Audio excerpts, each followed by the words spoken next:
Yeah, it's me. And last but not least, and I'm apologize, but if there are children here, you already heard a lot of this. A crazy motherfucker named Ice Cube from a gang.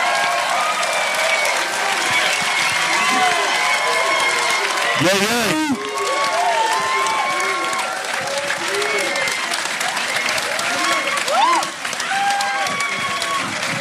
Oh, yay, yay. How y'all feeling, man? Wow. It's a great night, great movie, great audience. Let's do this shit. All right, so I'm just going to ask a few questions, and then if everybody here has questions, they have, everyone's agreed to answer your questions as well, so everybody's excited to be here. Gary. Yes.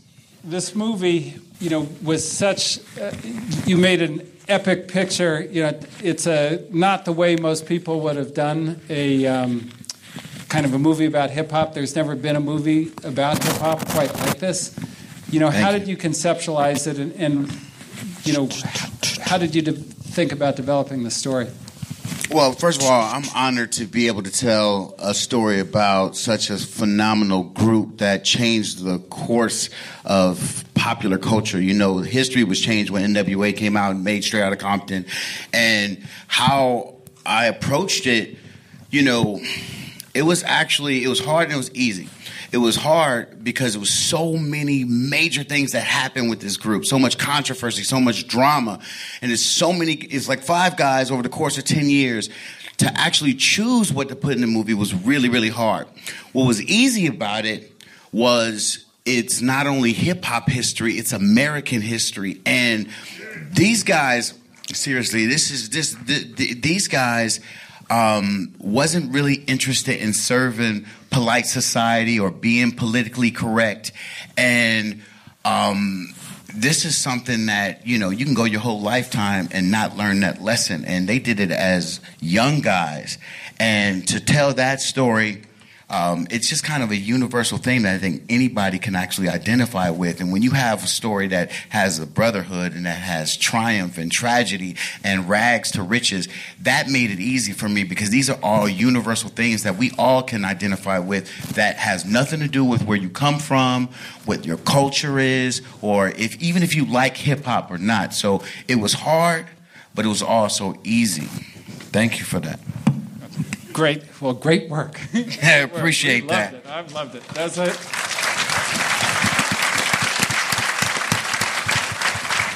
But kind of coming off of that cube, you wrote "Fuck the Police." The police. The police. To pronounce it correctly. That's right. In 26 years ago now, and as Gary said, how did you come across, at that point so honestly to tell the truth like that?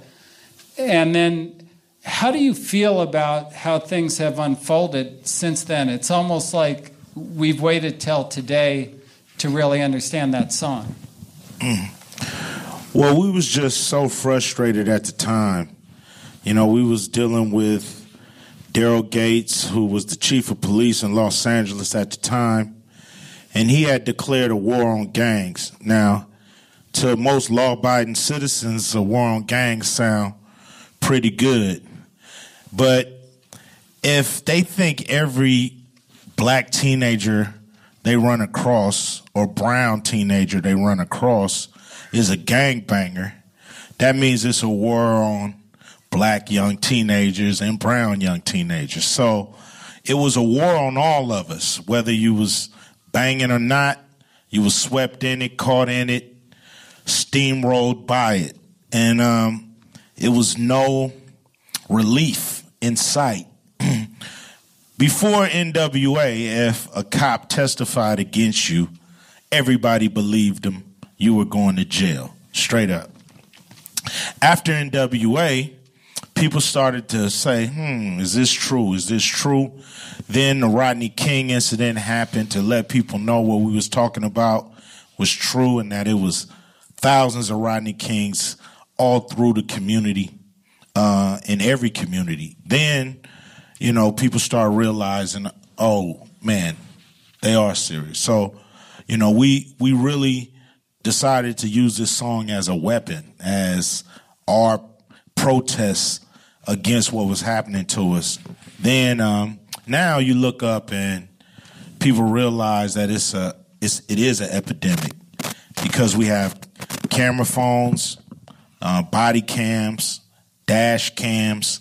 All these things are letting people know the things that we've been knowing for hundreds of years in this country, that, you know, the law enforcement is really stacked against us. And, you know, it's a shame when a country preys on its own citizens.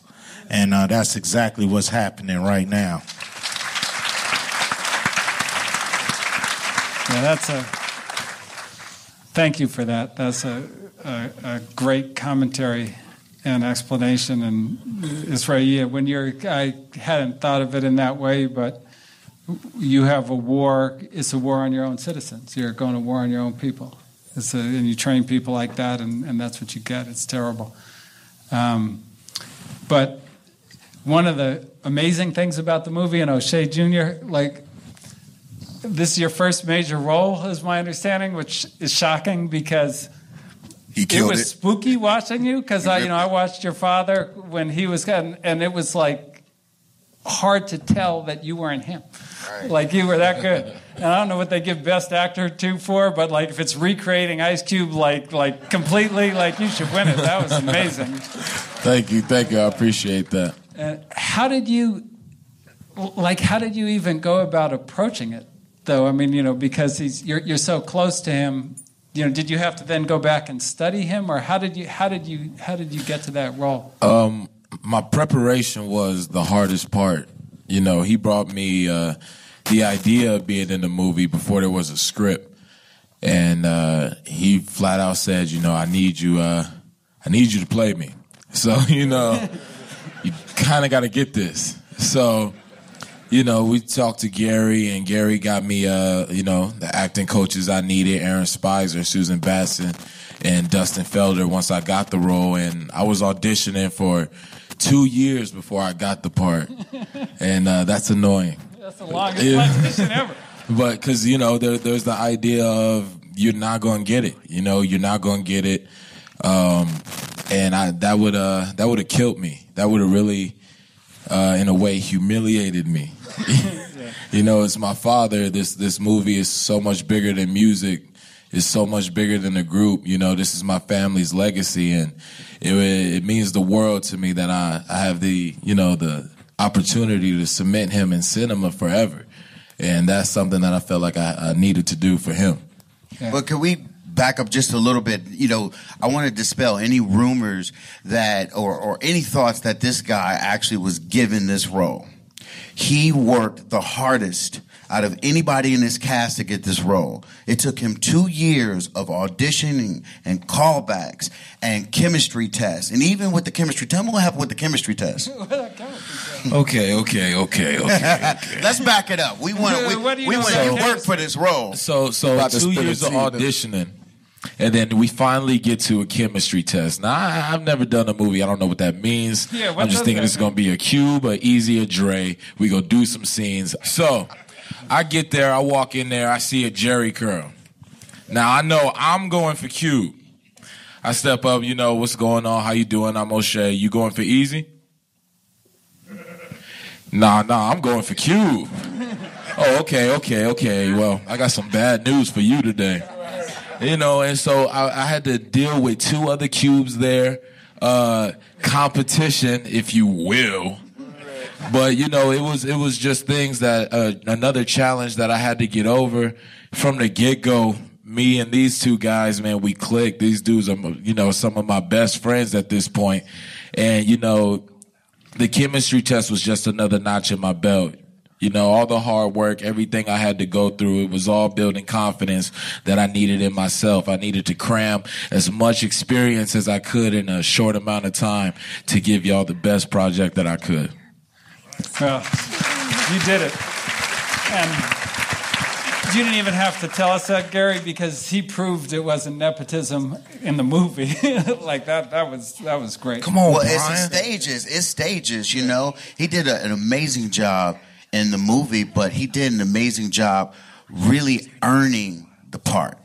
You know, people don't realize that these guys went through boot camp, not only to, you know, just earning the part, but just actually preparing for the part. So I'm gonna let you do this thing, but I want people to understand. No, go ahead. No, it's just one of those things, man. It's. I've been involved with this project for 4 years.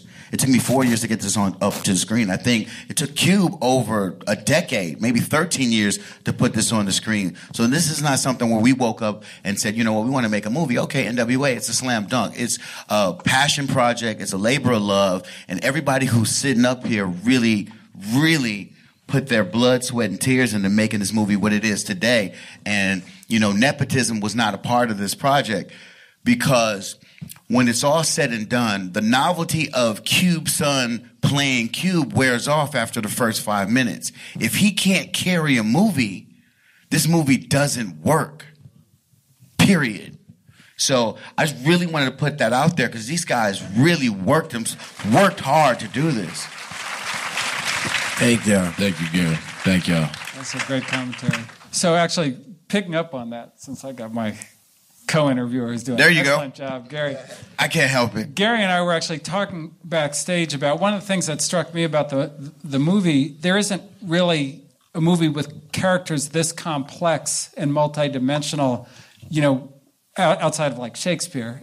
And in particular, the character who is the most complicated, one of the most complicated characters I've seen on screen in decades was Eazy-E, because Eazy-E, you know, he starts out, you know, drug dealer, band leader, the rookie in the band, not into music, then the tragic character.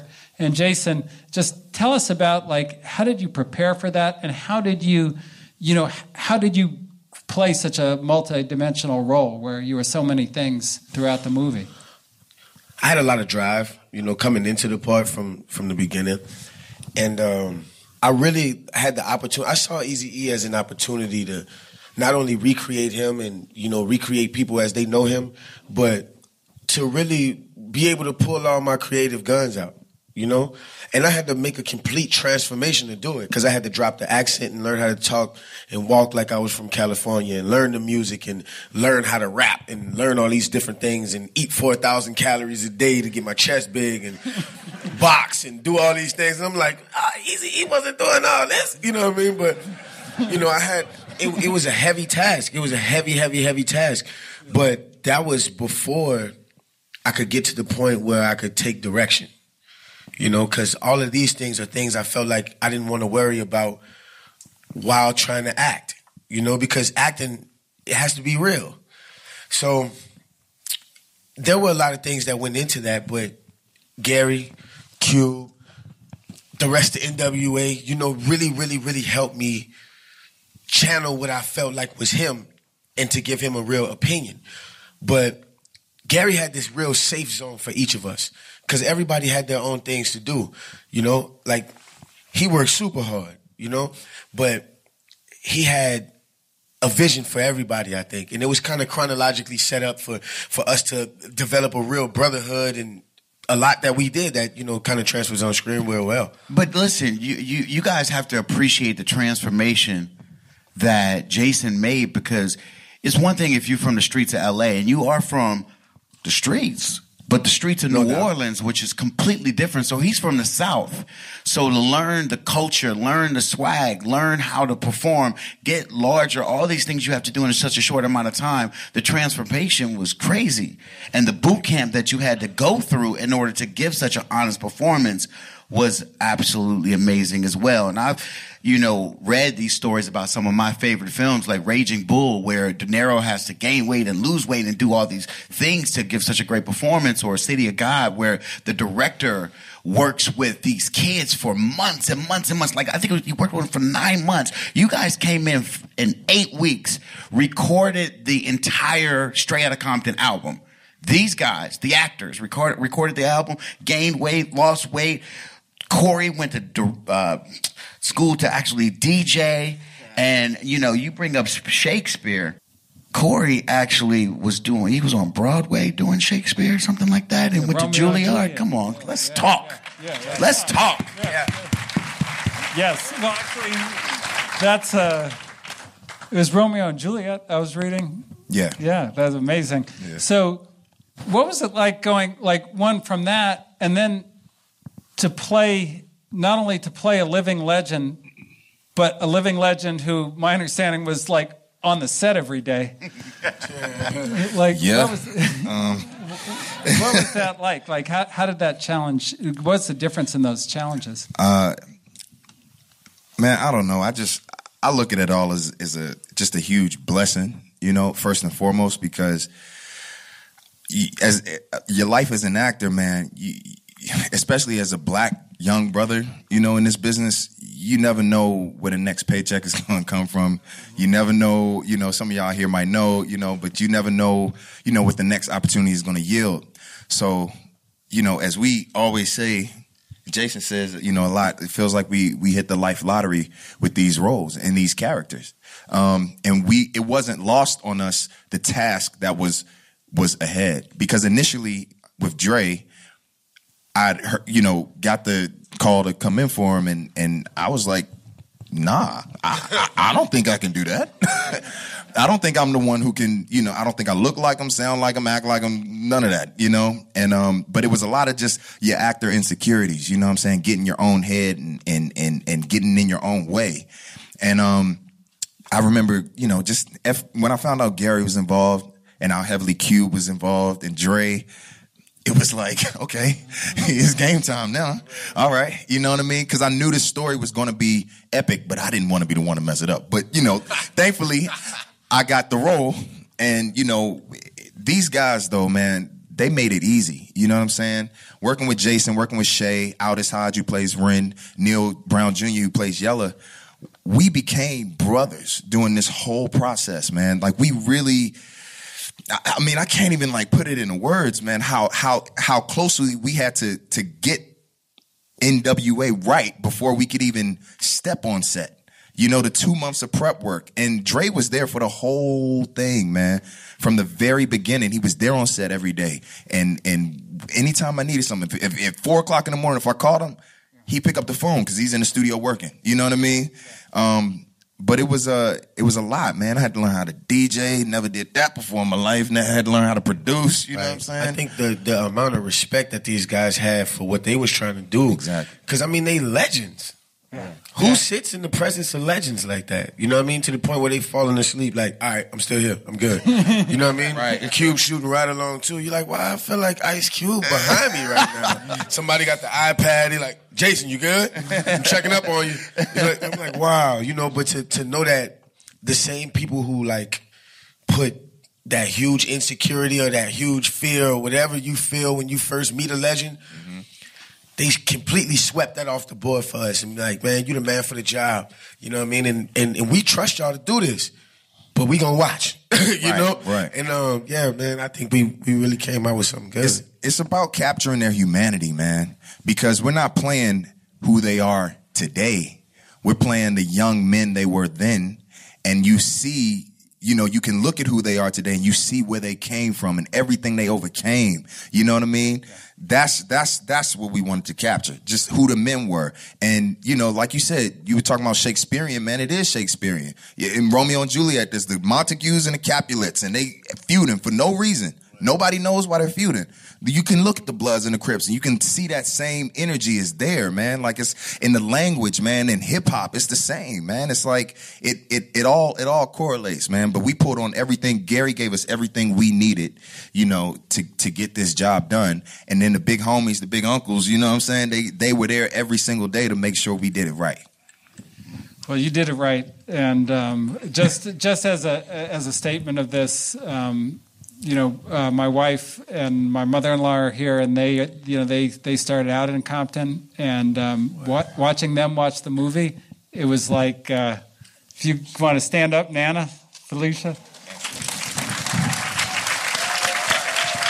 Hey, like the shirt, right? I see that NWA shirt. I love it. you put them in a time machine. It was like they literally went back in time. I mean, the look on their faces was unbelievable. It was like they were watching their life 20 years ago. So you got to get that to this man right here, though. He's a genius. He's a real life genius. He put you in a time capsule and shoot you back. Yeah. You know what I mean? Yes, he did. Thank you. And so what I'd like to do now is turn it over to Gary because he is the director. And if anybody has any questions, Gary will direct. That's what's up. Go and get it out. Horowitz. I want to thank the Horowitz family for bringing us all here today. What an amazing opportunity. So I have a quick question and a comment. My name is Latifah Simon, and I'm really excited because just yesterday I was elected as a new board member for the National Black Lives Matter movement. Wow, so congratulations. Congratulations. Amazing. That's what's up. In this moment, a couple of things. This movie matters. And many of us who are writers, we want to run to our computers immediately and write a commentary about why it matters, the commodification of hip-hop, the forgiveness and love and humanization of black men, and all that you all did in 2.5 hours. I can't even begin to capture what this will do for movement in this time. So my question, damn, this was a damn good movie. Oh, wow. Thank you so much. Shaking. Thank you so much. A couple of things. And I'm shaking because many of us who were involved in the HIV movement 20 years ago when we were 16 and 17 and 18 and on the streets, when I saw that amazing scene, I want to understand how you all prepared for that. When we saw Easy's patch years and years ago, and we brought the quilt to Hunter's Point and seeing mothers weep because they had lost their babies and they were never able to talk about losing their babies. Easy gave HIV voice in our community, and what you all have done with this picture, you reignited because HIV is still the leading cause of death of black young people in the Bay Area. Let's speak. Oh, wow. So, not murder, not homicide. I want to know from Mr. Cube and also Senior and also the director, your hopes and dreams for this film. So I'll give the microphone to Mr. Horowitz.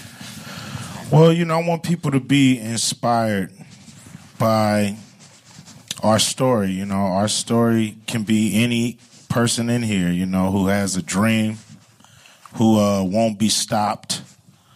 We did this with creativity. We fought back with a pen and a piece of paper. Could do the same thing with a laptop, iPad, whatever y'all fucking with right about now. But it's all about creativity, It's all about, being constructive and not destructive. And, you're going to have powerful forces against you. What we didn't show is people that was in our neighborhood and in our families told us we couldn't rap, that we weren't going to be nothing, and we didn't listen to nobody. We just was ourselves, and it was all right. And, so I want people to be inspired by the story. It's a great American story. It's youngsters with courage, standing up for what we want to do. Now, everything we did wasn't positive. That's not what we're saying. But everything we did was honest. And people like that. People like when you're honest. They don't like when you full of shit and when you lying all the time and when you just trying to put on a good face or putting on the good mask. And a lot of artists would do that. They put on the good mask when they get on stage, get off stage, and be Ike Turner. You know what I'm saying? So it was like, if you want to be Ike Turner, let us know. Be that shit on stage so we know who you are so we stay away. But so don't hide behind no mask. And, so I just want people to be inspired. That's all. For me, it's a movie of a lifetime for me. It's a project of a lifetime because it's very personal to me. I grew up in South Central LA in the 80s and the 90s, and I worked with Cube at the beginning of my career. He gave me my break. I did Friday, that was my first movie, and thank you. And so when you talk about LA, South Central LA, that era, hip-hop, movies, and all of the points that we kind of and the topics that we touched on in this movie is all these things don't normally intersect.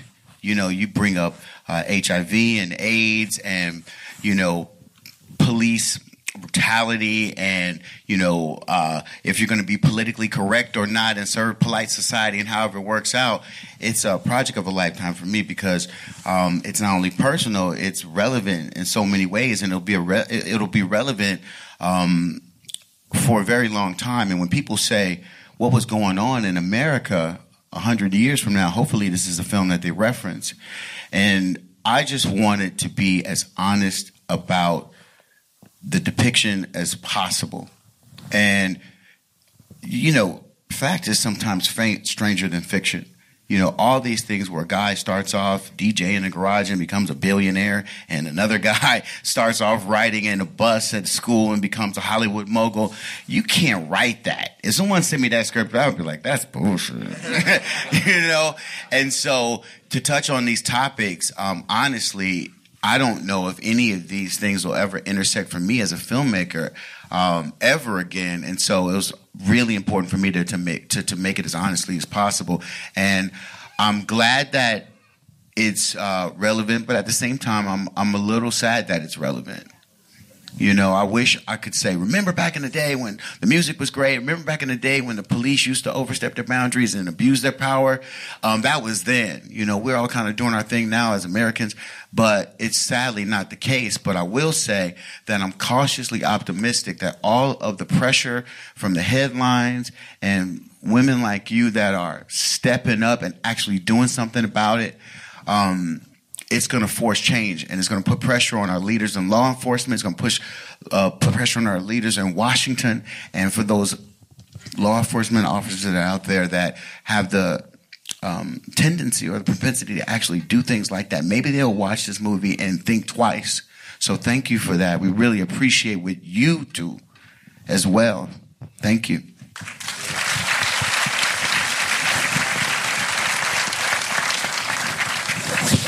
Good luck to the second question.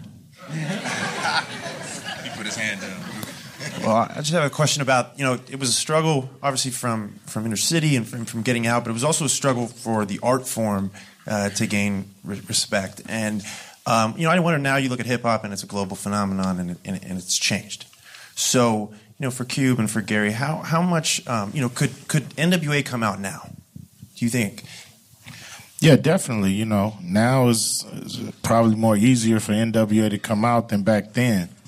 You know, hip hop was, you know, it was the underground enemy of music back then. You know, you hear a lot of people in the movies saying, you know, rap is not an art. Nobody want to hear that rap reality bullshit. You know, they saying all that to us. You know, the soul music, R&B music, singers hated us, thought we was the scourge of the earth, you know. And so, you know, we wore that as a badge to be ourselves even more. You know, the more that the industry hated what we were doing, the more that we wanted to do it and be ourselves. And we didn't care about what they was saying about us and what they was thinking about the music. We knew that, you know, this music was powerful, and it finally gave the youth a voice. You know, the youth is voiceless. You know, nobody listens to the youth. And with rap music, you got to listen. So it was just a powerful time against powerful opposition. But, you know, that's why this is movie-worthy, because it's so many obstacles that were in our way that tried to take us down. A few of them worked, but most of them didn't, and that's what it's all about.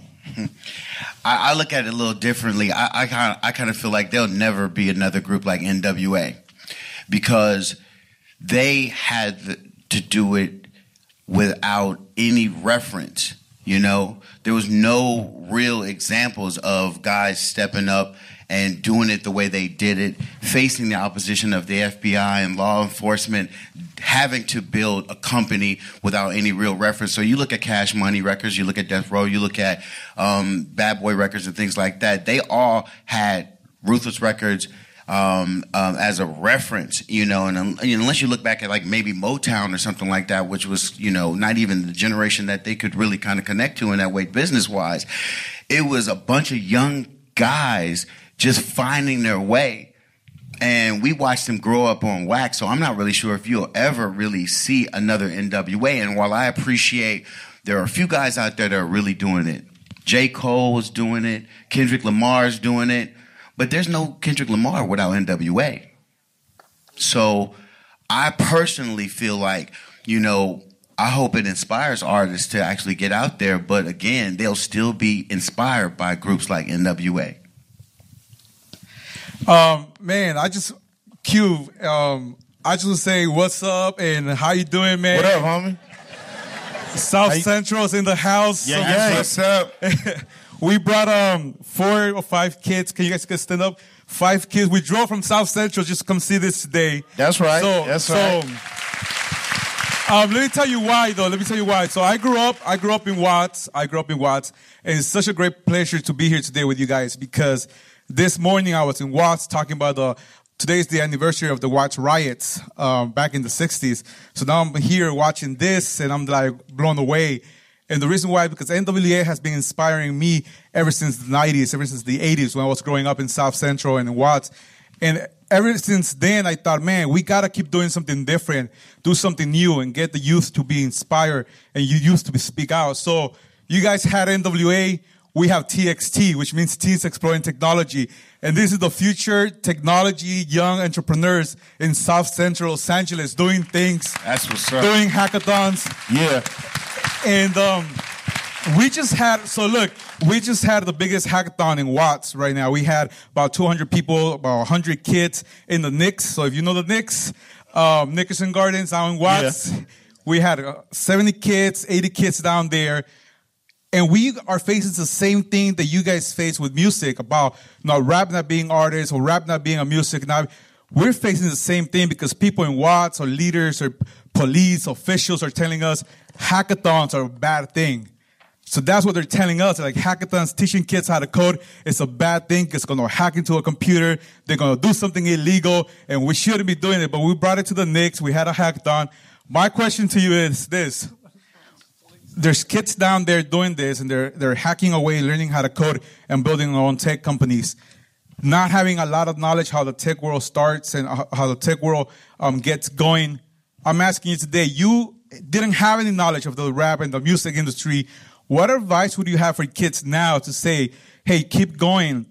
I met O'Shea at USC with QD3, and I remember him telling me that you said to him, hey, I want you to get your degree first before you come and work with me. And he got his degree at USC. I remember him talking to me of that back there. But I'm asking you today is what advice would you have in order to inspire kids and say, even if you don't have everything, all the tools necessary to keep going and achieve their dreams today? You got to believe in yourself. It's all about, having that self-determination. You know what you're doing is right. It feels right. Don't worry about what people say. Don't let people discourage you into not doing what you know you want to do and what you're feeling.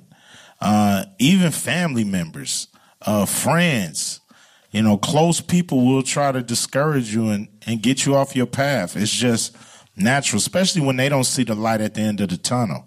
But you just got to work and be determined, not care what people say, and study. Everything you want to learn is in a book somewhere. And so that's what it's all about. It's all about getting your determination up and getting your passion up and trying to be great at what you do. And that, to me, that's all the ammunition you need to get out there and do anything you have your heart set on. So like, it's not cool to be what they call a nerd now, or it's not cool to be smart, or which is the dumbest shit in the world. But I don't know when that happened, because it was cool to be smart in my neighborhood. It's cool to be smart because everybody know that, all the cool people, you ain't gonna be doing nothing but working for what you call the geeks anyway when you get out of high school anyway. So you need to go on and get your shit together, and you might need to become a nerd and a geek too. You know what I'm saying? Nothing wrong with that. Nothing wrong with that. You know, they give these names, but that just means you smart, you focus, and you know what you want to do and know what you want to be. And nothing wrong with that, man. Don't let nobody make you feel ashamed of that. You know, that's cool to me. You know what I'm saying? It's cool to have things and to be smart, you know. So that's what it's all about. Okay, we're going to take two more questions. Hey, VJ. Couple of questions. For the actors, what are you going to take out from the movie going forward? There must have been scenes that brought you back to, what you went through at that point in time. Well, the one thing that, the things that I'm going to take from this film that I hope everybody takes from this film is the confidence that NWA had, and their courageousness. They're willing to be the straw that stirs the drink. And anybody else who follows in their footsteps are just caught in the current. And everyone should take the kind of confidence and integrity that the characters show and apply it to anything that you do, from the custodian to the president. Everybody should take the same kind of characteristics. The things that speak to the human character in this film are things that I feel like we as society need to be refreshed on constantly. So I just want everyone to take that from the film and to apply it to your everyday life, no matter what it is that you do. Yeah, that's super important because, if you take my situation, for instance, I only been acting for 5 years. Like, I'd have never thought this could happen. If I'd have wrote my own story, it wouldn't be this good. So I think, like watching NWA, you can see that they were just 5 guys of a like mind and they changed the world. You know what I mean? What if it was 10 guys? And we got to start thinking on that level. We got to start thinking like, we could do anything, like for real.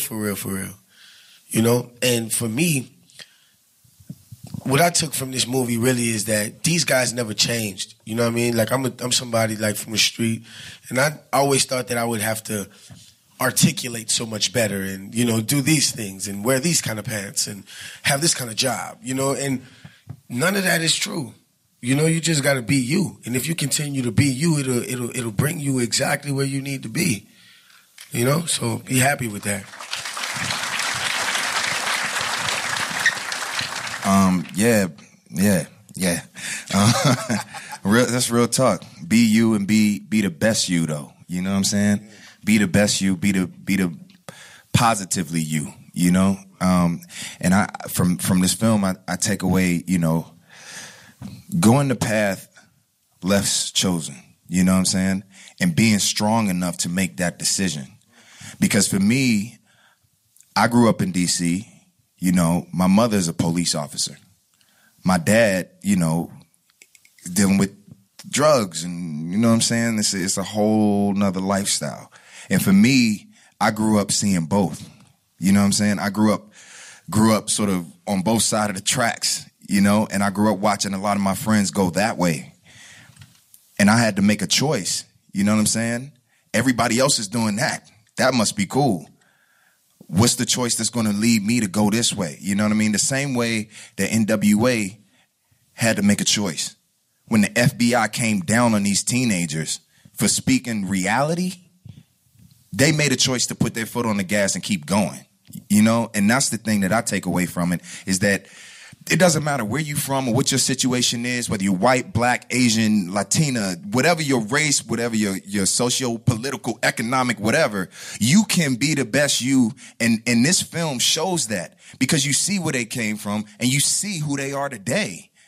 And you see the choices that they made to get there. This is no fairy tale. This isn't fiction. This is real life. And like Gary said, it's like you can't write this shit. Like you really can't, If you think about it, this would be a great movie. No, this is reality. It was funny because we would be on set, man, and I remember Dre was like, man, this could be a movie, man, because this right here, this part was, and we were shooting it, like, you know. So it's just be you, you know what I'm saying? Have that confidence and go get it, you know. Straight up.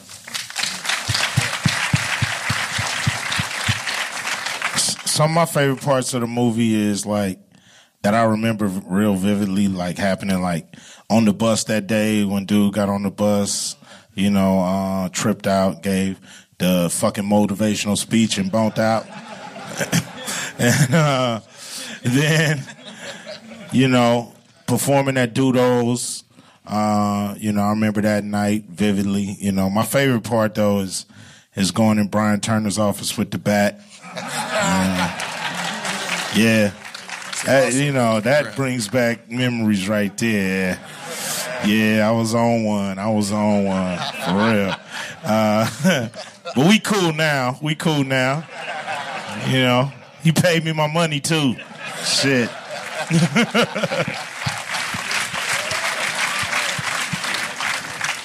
Okay, I just wanted to know what made you guys want to become actors in the first place, and why did you guys choose to audition for this film? I just needed new friends. For real. I was like, I don't really like what y'all into. Maybe I'm going to go do this, you know. And it was something that, like, I never really thought was going to turn out like that. Like, they just had this lady who just had this acting workshop, and I was like, they might got some nice-looking females in there, you know. So I'm like, all right, let me go do this. And maybe like 3 weeks into it, I was like, I really, really, really like this. Like, this is something that it just was expressive, you know what I mean? And I can go there and just do something different for 3 hours out of my day and be like, you know, that's what's up.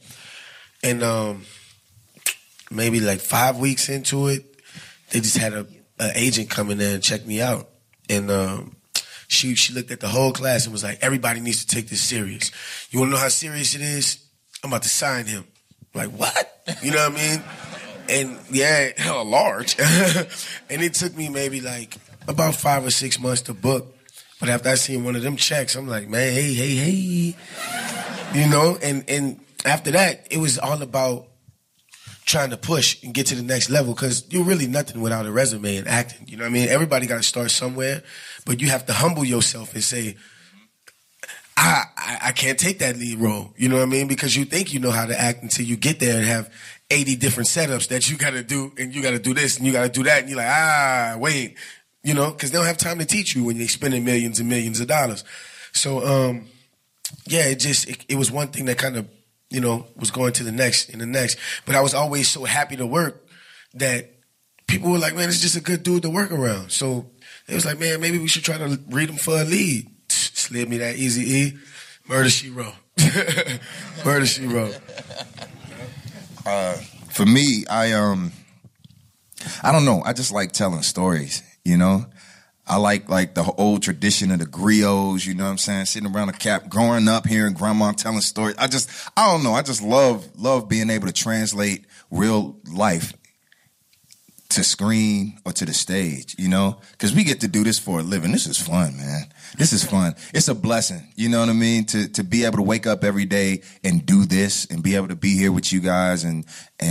But the truth is, like, I'm more of a, you know, reserved kind of guy. Like, I'm not very, you know, but when I get to get on stage or get on film, I can let go and just let loose, you know?